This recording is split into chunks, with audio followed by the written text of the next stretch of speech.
Welcome back to the Friday 5. On today's episode, I'm going to talk you through what I eat in a day to lose weight. Now, this isn't going to be one of those traditional videos where you follow me through breakfast and lunch and dinner and snacks. I've done those, and we're going to link one right here. If you want to see that, click here. Today, what I'm going to show you is my FAB 4 for fat loss. I've lost 19 pounds in the past 6 months using these 4 types of food. So I want to talk to you through what are they, how should you use them, what are good sources of them, and why should you even care about this. Let's start with the why should you even care about these foods. These types of foods are all foods that are either going to help you retain your muscle mass while in a calorie deficit. So if you want to look like you lift, you want to look lean, toned, and defined, you're going to want to retain your muscle mass or build even more. They are foods that help you get full or stay full and have that satisfaction factor. That's what all of these foods do. They do at least one of them. Some of them do a combination of those things. So that's the why. Now let's talk about how should you use these foods. Every meal should be based on these foods. You don't have to get all 4 in at every meal, although I will tell you, a majority of my meals do contain all 4 of these foods. I work for that. Minimum 2 of these at every meal you have. That's how you should include them. All right, now let's hit it. What are they? The fat loss FAB 4 are protein, fiber, fat, and volume. Protein sources. This one is probably one you're most familiar with. Protein is such a buzzword these days. So you can get it from chicken, pork, beef, turkey, tofu, tempeh, seitan. There's tons of good sources of protein. Fiber.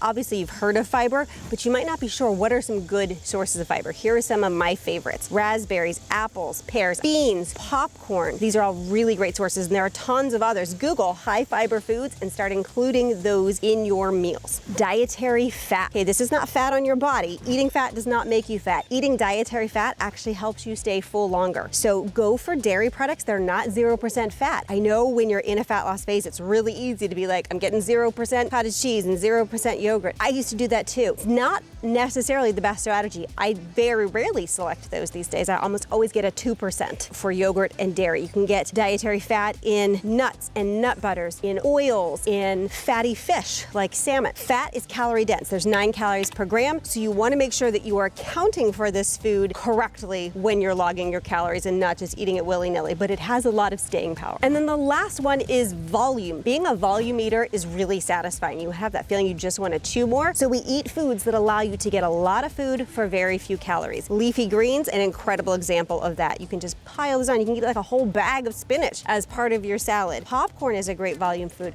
Shrimp, strawberries, melon, so watermelon, cantaloupe, those kinds of things. Egg whites is a great volume food. You don't have to just eat straight egg whites if you don't love them, but doing some eggs mixed with egg whites is a great way to add that extra volume. This is your fat loss FAB 4. I imagine them wearing little tiny superhero capes and little tiny superhero masks. Fiber, fat, protein, volume. Get them in.